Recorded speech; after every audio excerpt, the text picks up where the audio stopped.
DC সরাচ্ছে। হ্যাঁ, রাজ্যের স্বাস্থ্য ব্যবস্থার মেরুদণ্ড বলে পরিচিত আশা কর্মীরা আজ ফের রাস্তায়। 11 দফা দাবিকে সামনে রেখে স্বাস্থ্য ভবনে ডেপুটেশন কর্মসূচি ঘিরে উত্তাল পরিস্থিতি। আজ সকাল থেকেই নিজেদের ন্যায্য দাবি দেওয়া নিয়ে স্বাস্থ্য ভবনের উদ্দেশ্যে রওনা দেন আশাকর্মীরা। তবে সেখানে পৌঁছতেই পুলিশি বাধার মুখে পড়তে হয় তাদের। অভিযোগ, শান্তিপূর্ণভাবে ডেপুটেশন দিতে গেলেও পুলিশ অতি সক্রিয় হয়ে ওঠে এবং তাদের আটকে দেওয়া হয়। আশাকর্মী ইউনিয়নের রাজ্য সম্পাদিকা জানান, তাদের দাবি নতুন নয়। দীর্ঘদিন ধরেই তারা বেতন বৃদ্ধি, কাজের স্বীকৃতি ও নিরাপত্তার দাবিতে আন্দোলন চালিয়ে যাচ্ছেন। সম্প্রতি 1000 টাকা ভাতা বৃদ্ধির কথা ঘোষণা করা হলেও তাতে সন্তুষ্ট নন আশাকর্মীরা।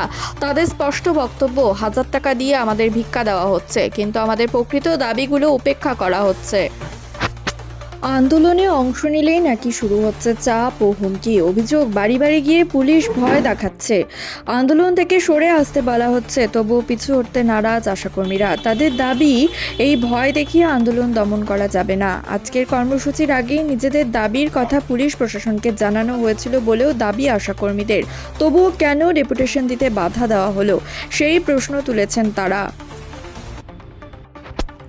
এক আশাকর্মীর কণ্ঠে ক্ষোভ, আমাদের দাবি যদি না মানা হয় তাহলে আমরা ভোট বাক্সেই জবাব দেব। আজ ডেপুটেশন দিতে না দিলে ব্যারিকেড ভেঙে আমরা এগিয়ে যাব। পরিস্থিতি আরও উত্তপ্ত হয়ে ওঠে যখন আশাকর্মীরা রাস্তার উপর বসে পড়ে অবস্থান বিক্ষোভ শুরু করেন। স্লোগানে স্লোগানে মুখর হয়ে ওঠে গোটা এলাকা। আশাকর্মীদের স্পষ্ট হুঁশিয়ারি, দাবি পূরণ না হলে আন্দোলন আরও তীব্র হবে। রাজ্য জুড়ে বৃহত্তর কর্মসূচির পথে হাঁটবেন তারা। এই মুহূর্তে স্বাস্থ্য ভবনের সামনে থমথমে পরিস্থিতি।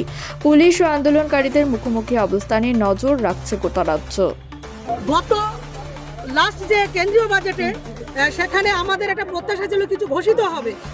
আবার যেটা কেন্দ্রের এর আগে জেপি নাড্ডা যেটা ঘোষণা করেছিলেন, মিনিমাম যে ভাতা কেন্দ্রীয় সরকারের ঘোষিত 2000 থেকে 3500 করা হলো, সেইটাও কিন্তু কর্মীরা পাচ্ছে না।